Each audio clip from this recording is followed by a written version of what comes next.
Warning, this content may be upsetting or disturbing to some audiences. At the platform, the girl in front of me suddenly jumped in front of the train. What is the most eerie and terrifying thing you've witnessed but no one believes you saw? I was on the scene of a 4-car collision that was caused by a drunk driver. There were several serious injuries and my dad and I were helping people until help came. I got to the main vehicle that had caused the accident and was so close that my hands were on the passenger door, the window was gone and I leaned in. I leaned in because there was no one in the car. I kept looking and there was no one. I'll swear to this day there was no one in that car. I could see the inside, destroyed and empty and full containers of alcohol but nothing else. I leaned back and looked at my dad and he shook his head at me as if to say don't look. The newspaper article the next day reported that the driver and his niece and nephew were all killed in that car and that they did have their seatbelts on. I know there are stories of people's own brain blocking out things like this but I kept looking, trying to see in that moment and even today I can understand it. People don't want to believe it or want to find another explanation. It was clear, middle of the day, in a very open area. No one was thrown from the car. The car was a large late 1970s real metal car. It wasn't really destroyed, it was mainly still intact. My understanding after the accident besides any other injuries was that the driver's head actually impacted his niece's head and killed them both. I'm not sure about the rear passenger. When I was 3, I was playing with my brother on a pier. My parents stopped looking after us for a moment because I guess no one can stay vigilant non-stop. So with my brother we start playing climbing into boats and jumping from one to another, and of course, because I was very small I missed, fell into the water and almost drowned. My father suddenly remembered that he had children just in time to come back on the pier and to see me fall into the water and ran to fish me out. This story is my very first memory. I don't remember everything but I remember the hand coming down to grab me. What I can't explain is that I also clearly remember a woman with green hair trying to pull me into the deep. When I was around 9, walking with my friend from her place to my place. Our places were like a 10-minute walk apart. Some grown bald guy in all black with sunglasses on started following us. After 2 minutes of him following us we just kinda started crossing the street, walking to another street, etc. This dude kept following us and every time we looked behind us he kept pretending to be checking the soles of his shoes, like he stepped in dog poop. He was super close to us the whole time, so we just ran. Got to my place and we both started crying. We had an active imagination so my mom questioned us if it was actually 100% true, and when we said yes, she called the police. They took a statement but nothing came of it. A few years later in the news they were looking for a child molester and the face sketch looked exactly the same. Exactly. It wasn't something I saw but rather something I heard. I was putting my 4-year-old son to sleep for the night. I had just finished reading to him and he had already dozed off so I just laid there in his bed for a little while. I heard his pull-string Henry doll go off. It was laying on the floor next to the bed. It said, "Boy, am I glad to see you." For those who don't know, the Henry doll is like the doll from the movie. He has a few little sayings and he says a different one every time you pull the string. It startled me but I didn't think too much of it. I figured his string had gotten snagged up or something. I was just about to get out of bed when he did it again. Not a different saying either, it said, "Boy, am I glad to see you again," twice in a row, which doesn't happen. He says a few different sayings but always in the same order. This time I picked it up, took a look at the string, and saw that it wasn't snagged or anything. I was holding it in my hand, about to set it back down when it did it again. "Boy, am I glad to see you." That freaked me out. A lot. It didn't help that I was home alone with my sleeping kid. I literally looked the doll in the face and said out loud, "Okay, you're freaking me out, Henry," and dropped it. He stopped after that. We still have Henry. He's never done anything weird since. If you pull his string, he says all of his sayings in the correct order. Everyone shrugs off my Henry experience, but it was really creepy, I swear. Don't mess with fools.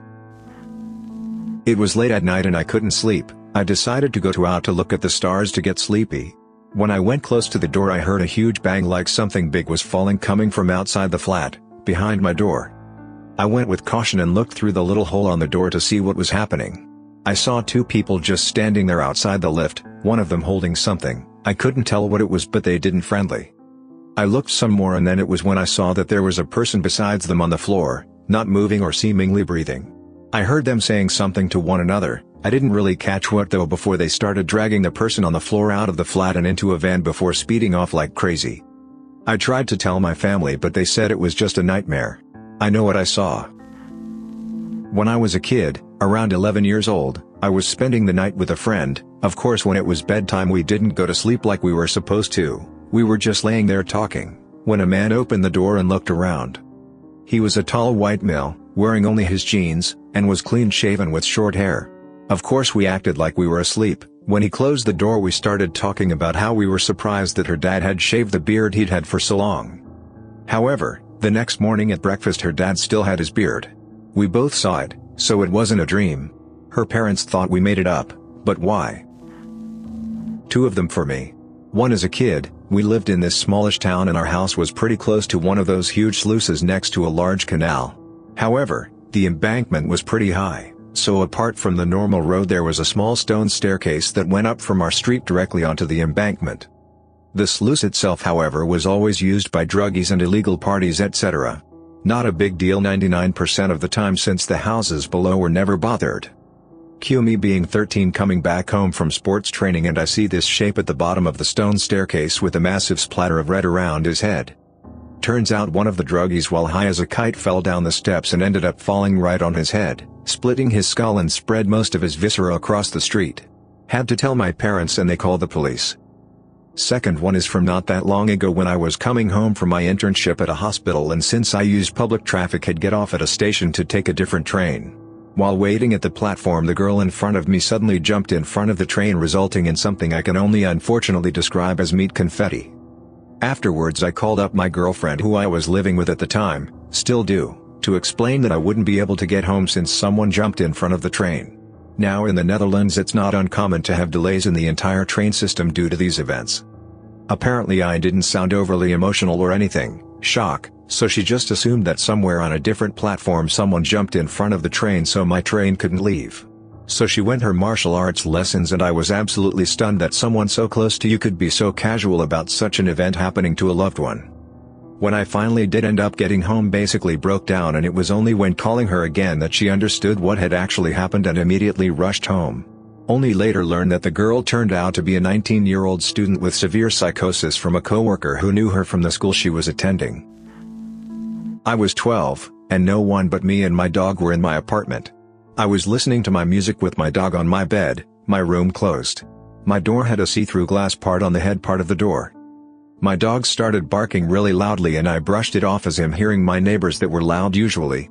But when he got up to bark at the door it gave me a bad feeling inside my chest so I patted him on the head waiting for him to calm down. 10 minutes pass, he lays down next to my bed calm. And then another 10 minutes pass, I continue listening to music when my dog curled up growling but in a scared way this time. Turning his head on the door I looked up the top of the clear door part and saw a lady full white. It sounds cliché but her hair was white, and so was her dress and skin. She passed to the room next to mine really fast. I didn't see her face, but it scared me. No one believes me, but I did see her and I didn't leave my room then. I just curled up under my blanket with my dog close to me. I haven't seen her since and now I moved. But it was really weird. I recall as a younger child hearing a lady inside those walls singing. My mom said it was the pipes probably but the melody of the noise didn't sound like a pipe. Was staying the night with a friend one time and I woke up earlier than anyone, so I went to the living room and watched some TV. About an hour into it I was overcome by this horrible feeling I never could describe. I looked beside me, and there was a shadowy figure standing next to the chair I was sitting in, bent over with its face about 2 feet away from mine. I utterly froze on place and slammed my eyes shut. I sat there for what seemed like hours until my friend's dad came walking into the living room and found me in the chair breathing heavily and sweating. He called my name and it gave me the strength to open my eyes and run over to him. In June 2012, I saw a plane crash in the Nevada desert. I was installing road closed markers in Quinn Canyon, about 150 miles north of Las Vegas.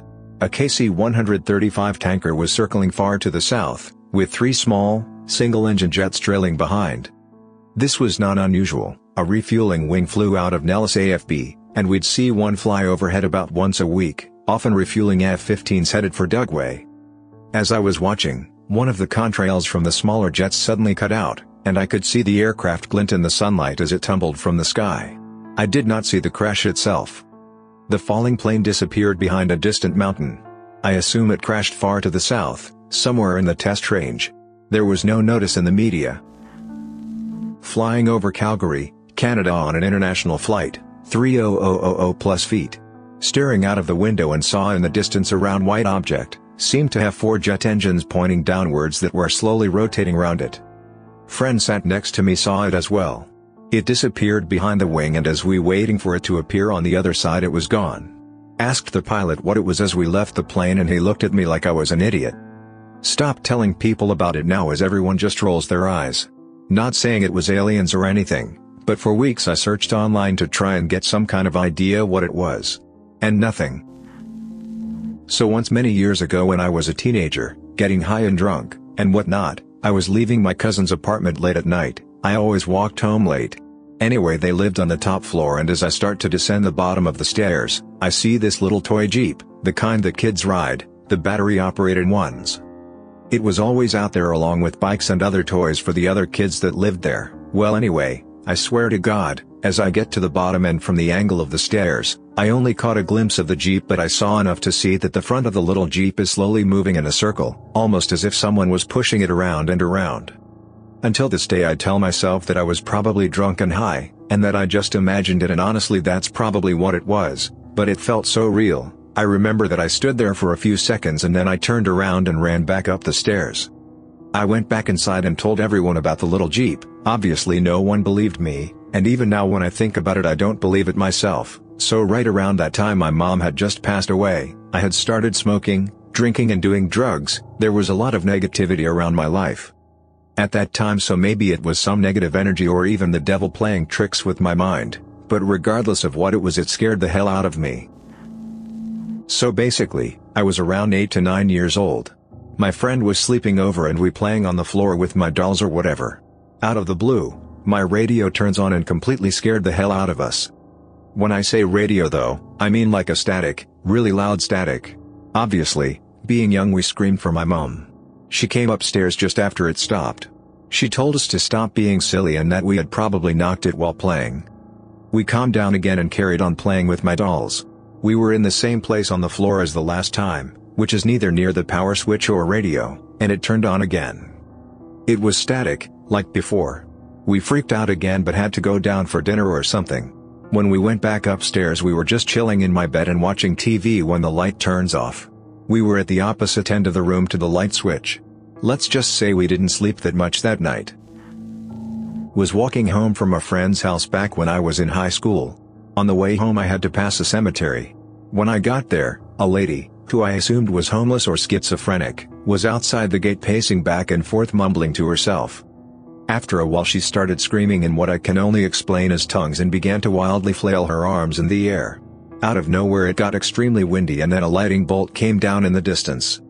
Freaked me right out and I ran home, signed on MySpace, and someone posted asking why there was lightning but no rain or anything. To this day I believe most people who have crazy stories after what I experienced that night, and how I can tell people think I'm crazy when I retell the story. My dad, my sister, and I were on a road trip once, and at night while we were on the highway, he stopped the car at an abandoned petrol station so he could pee, and while he went to do his business I decided to quickly explore, while my sister was sleeping, so I could move my legs a bit before staying in the car for more hours.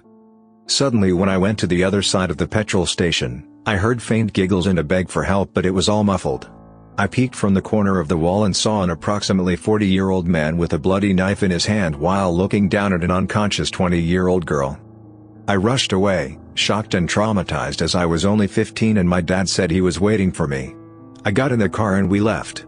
I never talked about it to anyone except my sister, but she just laughs.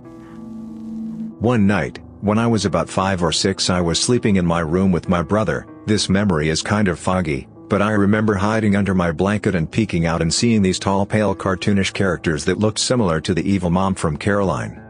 They were staring at me and making jagged motions, and I kept peeking in and out of the blanket, and I remember vividly seeing fake-looking neon bugs crawling all around inside my blanket and strange dark creatures all around my room.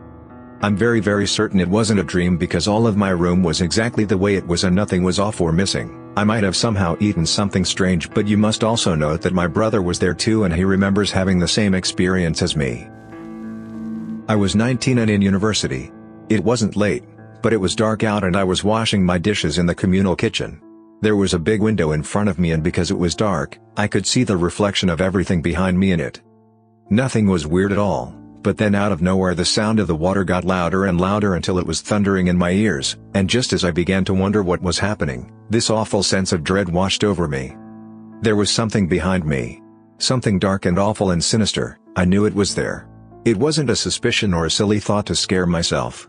I knew in the fiber of my being that there was something there, and it was very close. I wanted to look up from the sink, but I couldn't. I have never ever been so utterly terrified before or since. So I'm standing there, absolutely scared, while at the same time trying to tell myself that this can't possibly be happening, when my flatmate comes through the door. The spell was broken in a split second. The fear disappeared, the sound of the rushing water returned to a normal, and whatever it was just gone. Never happened again, but it was definitely not something people believed was anything more than my mind playing tricks, except I just know it wasn't. Thanks for listening to Radio TTS. Hit the subscribe button and leave a like. Else you will see an evil spirit in your room's corner when you try to sleep at night, moving slowly towards you, staring at you, and waiting for you to fall asleep so it can. Anyway, share your own terrifying experiences in the comments below.